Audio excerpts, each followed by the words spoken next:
အားလုံးပဲမင်္ဂလာပါဘုရားသခင်ကိုကျေးဇူးတော်ချီးမွမ်းပါတယ်ဒီနေ့တော့တပည့်တော်များ၏အသက်ပေးရခြင်းဖြစ်တဲ့လှုပ်ဆက်၏အဖို့ကနဲ့ပတ်သက်ပြီးတော့မှနားလည်ဖို့ရန်ကြံချက်များဖြင့်အတူတကွလေ့လာဆင်ခြင်ကြရမှာဖြစ်ပါတယ်ယေရှုအလောင်းခိုးခံရလို့ပျောက်သွားတာကို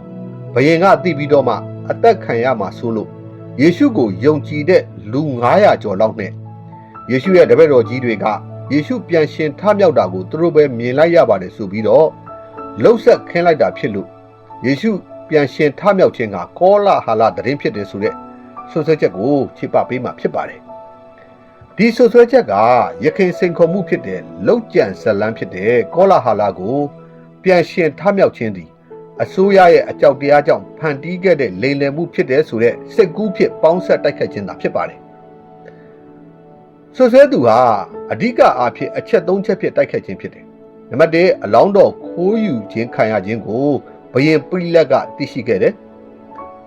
နံပါတ်2ကပိလတ်ရဲ့အကြောက်တရားကြောင့်တပည့်တော်များကလှုပ်ဆက်ခင်းခဲ့တယ်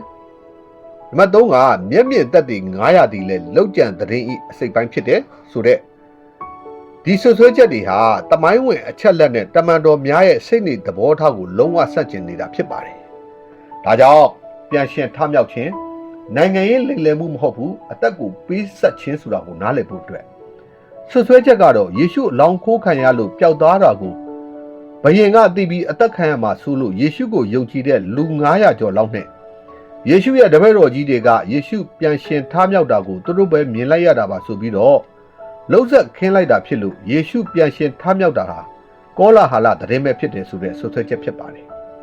ဒါကြောင့်အဓိကခြေပရန်ကြက်ချက်များဖြစ်တဲ့တစ်ကော15:36မဿဲ28:12-15ပဲဖြစ်ပါတယ်ဒါကြောင့်တပည့်တော်များရဲ့အသက်ပေးရခြင်းနဲ့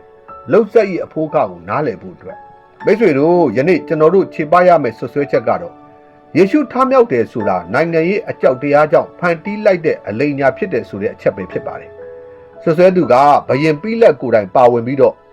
တပည့်တော်900ကျော်ကလည်းအားလုံးကဇက်တူထားစားသူများလို့ပြောပါတယ်ဒါဆိုရင်ဒီလိမ်လည်မှုရဲ့ဇက်ကောင်တွေဘလို့အသက်ရှင်သွားကြတာလဲဆိုတဲ့မေးခွန်းကိုထုတ်ရမှာဖြစ်တယ်ဒါကြောင့်ကျမ်းစာအမှန်တရားဖြစ်တိဆောက်ခြင်းကိုပြုပြုမှာဖြစ်တယ်ပိလတ်ရဲ့အနေထားလိမ်လည်မှုရဲ့ကုန်းအဖိုးအခနဲ့မျက်မြင်သက်သေများဤတတိသုံးခုပြည့်ရှင်းလင်းစွာပြောပြပြီးမှာဖြစ်တယ်ဒါကြောင့်စစ်တစ်နေနဲ့ဘယင်ဤအကြောက်တရားမဟုတ်တမန်တော်များဤအာဏာစက်စနစ်နေနဲ့လိမ်လည်မှုရဲ့အဖို့ခနဲ့အသက်ပေးခြင်းအစစ်သုံးနေနဲ့900မျက်မြင်သက်သေများဤအခိုင်အမာသက်သေခံချက်အေးဝင်လိဖြစ်ဏီကုန်းချုပ်ခြင်းဆိုတဲ့အချက်တွေကိုအတူတကွလေ့လာဆင်ခြင်ကြရမှာဖြစ်တယ်ဒါကြောင့်စစ်တစ်နေနဲ့ဘယင်ဤအကြောက်တရားမဟုတ်တမန်တော်များဤအာဏာဆိုတာကိုနားလည်ဖို့အတွက်အဓိကကြံချက်ဖြစ်တဲ့မဿဲ29:65မှာပိလတ်မင်းကတင်တို့၌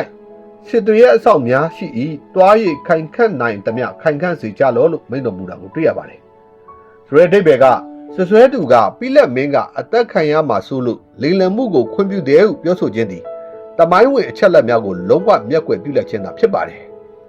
ဒါကြောင့်ပိလတ်ရဲ့အနေအထားနဲ့ပတ်သက်ပြီးတော့ပုန်းလိပိလတ်သည်ယောမဘယင်လက်အောက်ခံအုပ်ချုပ်သူဖြစ်ပါတယ်ပိလတ်သည်ဂျူးကောင်းဆောင်များအပေါ်မှာရော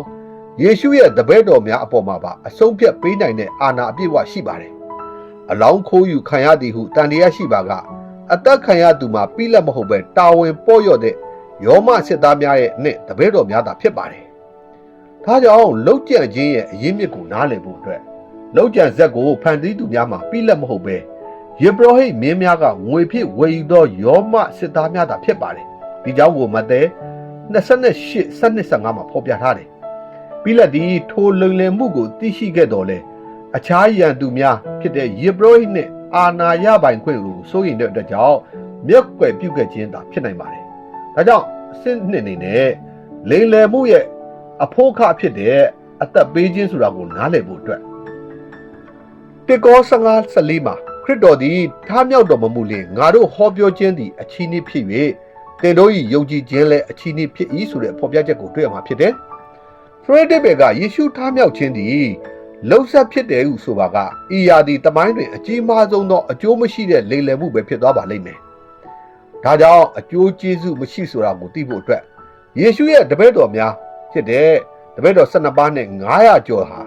အလောင်းခိုးယူခံရမှန်းသိရတဲ့ထားမြောက်တဲ့ဟုလိမ်လည်ပြောဆိုခြင်းဖြင့်မိသည့်အကျိုးကျေးဇူးမှမရရှိခဲ့ပါဘူးသူတို့ရရှိတဲ့ကညှဉ်းပန်းနှိပ်စက်ခြင်းထောင်ချခံရခြင်းနဲ့တေခြင်းတို့တာဖြစ်ပါတယ်ဒီကြောင့်ယောဟန်တဦးတည်းကတဘာဝအတိုင်းသိဆုံးခဲ့တာဖြစ်ပါတယ်ဒါကြောင့်သေဖို့လိမ်လည်ခြင်းဆိုတာကိုနားလည်ဖို့လူတစ်ယောက်ဟာလောက်ကျန်ဇလန်းတစ်ခုအတွက်အသက်ပေးရမှာမဟုတ်ပါဘူးတပည့်တော်များဟာထားမြောက်ခြင်းကိုအမှန်တကယ်မြင်ခဲ့ရတဲ့အတွက်ကြောင့်သာလိမ်လည်မှုမဟုတ်တော့တမာတရားအတွက်အသက်ပေးခဲ့ခြင်းဖြစ်ပါတယ်ဒါကြောင့်အစစ်သုံးနေနဲ့900မျက်မြင်သက်သေများရဲ့အခိုင်အမာသက်သေခံချက်ကိုနားလည်ဖို့အတွက်တေကော15:6ကတစုတည်းတွင်900သောညီကိုတို့အားတပြိုင်နက်ထင်ရှားတော်မူ၏ထိုသူများအနက်အချို့တို့သည်အိပ်ပျော်ကြတော်လဲအများစုမှာယခုတိုင်အောင်အသက်ရှင်လျက်ရှိကြ၏ဆိုတဲ့ဖော်ပြချက်ကိုတွေ့ရမှာဖြစ်တယ်။ Reddit ဘက်ကဆွဆွဲသူကဤလူ900ကိုလောက်ကျန်ဇက်ဤပါဝင်သူများအဖြစ်သတ်မှတ်ပါတယ်။လူအများပြားဆိုတာနဲ့ပတ်သက်ပြီးတော့လူ900ကျော်ဟာလေလည်မှုတစ်ခုကိုအနှစ်30ကြာလောက်အောင်တခုတည်းသောဇလံဖြင့်ဆက်လက်သက်သေခံနေကြဖို့ဆိုတာလူတဘာဝအရမဖြစ်နိုင်ပါဘူး။အဖွဲ့အစည်းတိုင်းမှာအလောင်းကိုငါတို့ခိုးခဲ့တာပါလို့ဆိုပြီးပေါက်ကြားသွားမဲ့သူတူတော့ရှိကိုရှိရမှာဖြစ်တယ်။ဒါကြောင့်စစ်ဆေးရန်ဖိတ်ခေါ်ခြင်းနဲ့ပတ်သက်ပြီးတော့ပေါလုဟာလူအများစုအသက်ရှင်နေစေဖြစ်ကြောင်းကိုဖော်ပြခြင်းဖြင့်ဆွဆွဲသူများကိုတွားရောက်မေးမြန်းစစ်ဆေးရန်ဖိတ်ခေါ်ခဲ့ခြင်းဖြစ်တယ်။ဤရာသည်ကောလာဟာလမဟုတ်ပဲစစ်ဆေးနိုင်သောတမိုင်းဝင်အချက်လက်ဖြစ်ကြောင်းကိုသက်သေပြပါတယ်။ဒါကြောင့်အေးဝင်လေးဖြစ်ညီကုန်းချုပ်ခြင်းကိုနားလည်ဖို့အတွက်မိတ်ဆွေတို့ယေရှုပြန်ရှင်ထားမြောက်ခြင်းကိုဘယင်တော့မဟုတ်တပည့်တော်များကလောက်ကျန်ဖန်တီးခဲ့ခြင်းဟူသောဆွဆွဲချက်ဟာတမိုင်းဝင်ယုတ်တိဗေဒနှင့်စိတ်ပိုင်းဆိုင်ရာအရာလုံးဝမခိုင်မာပါဘူးအသက်ပေးရသောတသက်ခံချက်များ၏တသက်ကိုမငင်းပယ်ပါနဲ့ဒါကြောင့်ကျွန်ုပ်အနေနဲ့အသက်ကိုတိုက်တွန်းလိုပါတယ်သင်ရဲ့အသက်တာကိုကောလာဟာလမဟုတ်သောတမိုင်းဝင်အမှန်တရားဖြစ်တဲ့ယေရှုခရစ်တော်ရဲ့ထမြောက်ခြင်းကိုယုံကြည်ပါကိုတော်ကိုယုံကြည်ခြင်းအဖြစ်သင်သည်သေခြင်းကိုအောင်နိုင်ခြင်းနှင့်ထာဝရအသက်ရှင်ခြင်းကိုရနိုင်ပါလိမ့်မယ်လို့ဖိတ်ခေါ်နေခြင်းဖြစ်ပါတယ်ဒါကြောင့်ယနေ့ဖော်ပြခဲ့တဲ့အကြောင်းအရာတွေဟာတပည့်တော်များ၏အသက်ပေးရခြင်းလှုပ်ဆက်၏အဖို့ခါဆိုတဲ့အကြောင်းကိုနားလည်ပြီးတော့ဘုရားသခင်ပြုလုပ်ပေးတဲ့ကျေးဇူးတော်ကို